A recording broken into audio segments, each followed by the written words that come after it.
यादव और राहुल गांधी और इनके गद्दार। आज एक बार फिर इस बात का विश्लेषण करने की जरूरत है कि उत्तर प्रदेश के भीतर दो भाइयों की जोड़ी, दो लड़कों की जोड़ी कैसे गद्दारों को मुंहतोड़ जवाब दे रही है। इस बात को भी समझने की जरूरत है कि गद्दारों के अंदर अब बेचैनी क्यों मचने लगी है और उन्हें अपना भविष्य खराब होता हुआ क्यों नजर आने लगा है। ऐसा क्यों कहा जाने लगा है सियासी गलियारे में कि अब ये दो लड़कों की जोड़ी दरअसल राजनीतिक भविष्य चौपट करके मानेगी उन तमाम गद्दारों का जिन्होंने इन दोनों को धोखा दिया था, पीठ में छुरा फूका था। नमस्कार, मैं स्वप्न और आप मुद्दा देख रहे हैं। दोस्तों, आगे बढ़े उससे पहले एक छोटी सी अपील है। बेबाक आवाजों पर मंडराता खतरा कोई नई बात तो है नहीं और इन दिनों मुद्दा एक गंभीर आर्थिक संकट से जूझ रहा है। एक तरफ हमारे मेन बैंक अकाउंट फ्रीज चल रहे हैं तो दूसरी तरफ हमारे 2.5 साल पुराने चैनल को भी हमसे छीन लिया गया। ऐसे में आपसे गुजारिश है, यदि आप सक्षम हो, यदि आप चाहें तो छोटी छोटी मदद मुद्दा की जरूर कीजिएगा। अब दोस्तों आगे बढ़ते हैं और सबसे पहले जरा राहुल गांधी से शुरुआत करते हैं। राहुल गांधी रायबरेली पहुंचे, 2 दिवसीय यात्रा पे थे वो रायबरेली के। पहले दिन तमाम संगठनात्मक कार्यक्रम थे और दूसरे दिन दिशा की बैठक थी। लेकिन राहुल गांधी ने पहले ही दिन अखिलेश के गद्दार को बड़ा झटका दिया। अखिलेश के गद्दार को हालात ये, आलम ये कि अखिलेश का वो गद्दार परेशान हो गया, झुझला गया और उसका परिणाम अगले दिन देखने को मिला। राहुल गांधी रायबरेली जब पहुंचे तो वो कहां रुके? वो रुकते हैं जाकर ऊंचाहार में, जहां से विधायक है मनोज पांडे। वही मनोज पांडे जो कई बार अखिलेश यादव के साथ नजर आया करते थे। अखिलेश ने पार्टी का व्हिप बना रखा था उनको विधानसभा में, लेकिन राज्यसभा चुनाव के दरमियान मनोज पांडे ने अखिलेश को धोखा दिया, क्रॉस वोट किया और उसके बाद अब वो भारतीय जनता पार्टी का दामन भी थाम चुके हैं और अखिलेश यादव ने भी उन्हें पार्टी से निकाल बाहर किया है। लेकिन वो मनोज पांडे हैरान रह गए कि आखिरकार राहुल गांधी ऊंचाहार में क्यों रुक रहे हैं, रायबरेली में क्यों नहीं रुक रहे।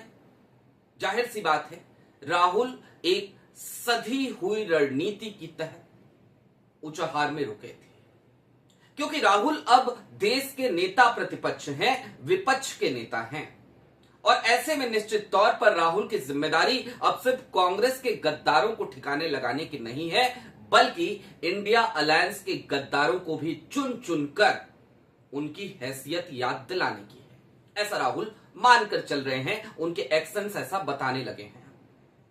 अब राहुल ऊंचाहार में रुके, अगले दिन दिशा की बैठक थी, मनोज पांडे वहां पहुंचे और मनोज पांडे की भयंकर फजीहत भी हुई, क्योंकि मनोज पांडे तो इस बात पे चिढ़े बैठे थे कि राहुल गांधी ऊंचाहार में रुके हैं। इस बात की खूब चर्चा हो रही थी वहां आसपास में।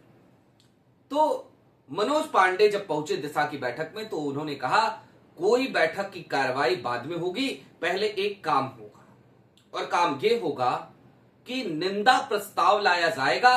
प्रधानमंत्री नरेंद्र मोदी की मां का जो अपमान बिहार में राजद कांग्रेस के मंच से हुआ, उसको लेकर निंदा प्रस्ताव लाइए। जैसे ही मनोज पांडे ने यह कहा, इस बात पे किशोरीलाल शर्मा भी थे, राहुल गांधी भी थे और राहुल गांधी अध्यक्षता कर रहे थे। उन्होंने इस प्रस्ताव को सिरे से खारिज कर दिया। मनोज पांडे ने कहा मैं बैठक में नहीं रहूंगा अगर ये प्रस्ताव नहीं आया। राहुल ने कहा इफ यू आर ना गो यू मे गो। मनोज पांडे पैर पटकते हुए बैठक से बाहर आ गए। दिनेश प्रताप सिंह, उनकी वीडियो कल की तारीख में मैंने आपको दिखाई थी, उस वीडियो की तरफ नहीं जाएंगे। हालांकि अब बहुत सारी सफाइयां भी वो दे रहे हैं। उनके बेटे की एक तस्वीर भी आई थी हाथ मिलाते हुए राहुल से, तो एक लंबा चौड़ा ट्वीट भी लिखा है दिनेश प्रताप सिंह ने और बहुत सारी बातें उसमें उन्होंने कही हैं। हालांकि ये वही दिनेश प्रताप सिंह हैं जब पहले दिन राहुल गांधी पहुंचते हैं रायबरेली और संगठनात्मक उनके कार्यक्रम होते हैं तो ये सड़क घेर कर खड़े हो जाते हैं अपने समर्थकों के साथ और ये मांग करते हैं कि राहुल गांधी माफी मांगे, राहुल गांधी माफी मांगे, राहुल गांधी उस आदमी को अपनी पार्टी से निकाले जो आदमी उनकी पार्टी में नहीं है।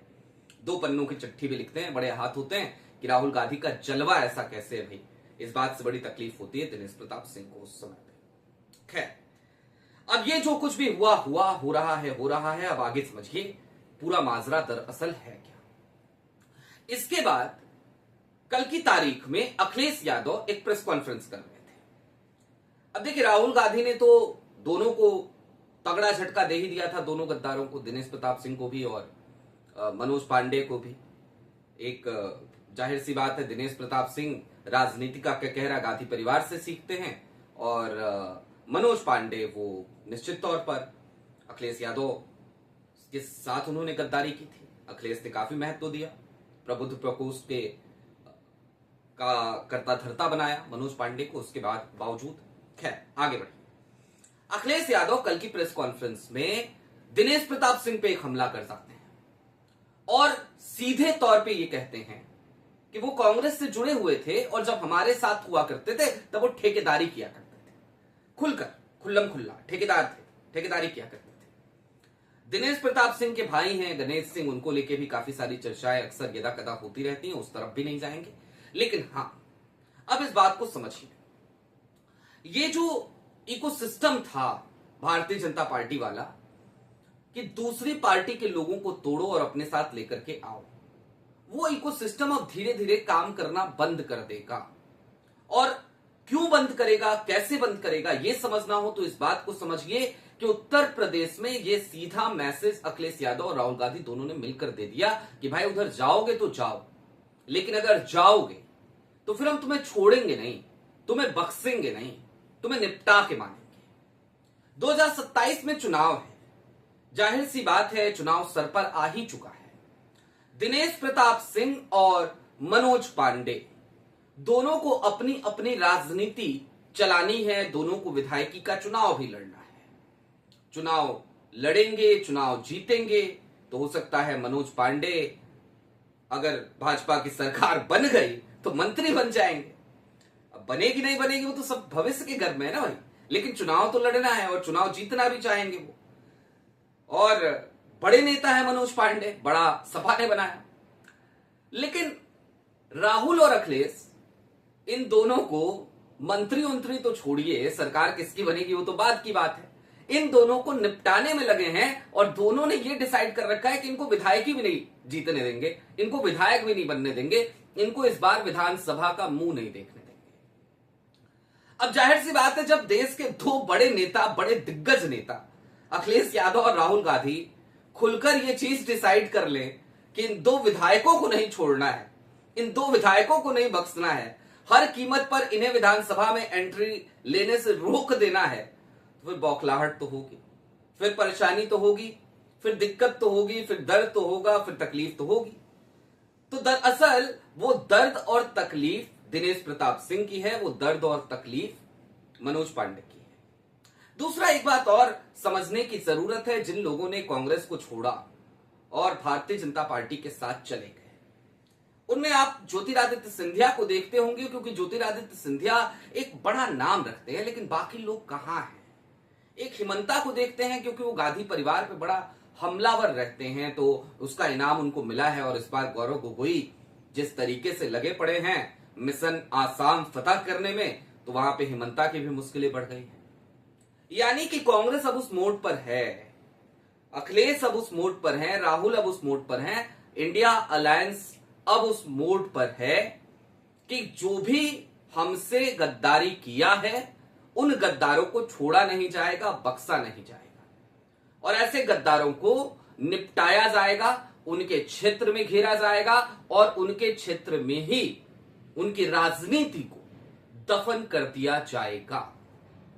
और ऐसे में जो दूसरी तरफ का खेमा है या वो जो लोग हैं, वो कहते हैं ना कि जब जहाज डूबता है तो सबसे पहले चूहे उतर उतर के भागते हैं। तो एक वक्त था जब उन तमाम लोगों को लग रहा था कि जहाज डूब रही है कांग्रेस की, तो वो भाग गए, उतर गए जहाज से। अपना महल बचाना था, अपनी कोठियां बचानी थी, अपना बैंक बैलेंस बचाना था, अपनी फैक्ट्रियां बचानी थी, तो भाग गए वो वहां से निकल के। लेकिन अब आलम ये कि वो जो भागे थे ना, वो भी परेशान है, और जो भागने की तैयारी कर रहे थे वो तो एकदम जड़ होकर बैठ गए कि अब भागेंगे नहीं, अब सुधर जाते हैं। बहरहाल आपकी क्या राय है कमेंट बॉक्स में जरूर बताइएगा। अभी के लिए दीजिए इजाजत। चलते चलते फिर वही अपील, चैनल पे नए हो तो सब्सक्राइब करते हुए जाइएगा, सक्षम हो तो छोटी छोटी मदद मुद्दा की जरूर कीजिएगा। बहुत शुक्रिया।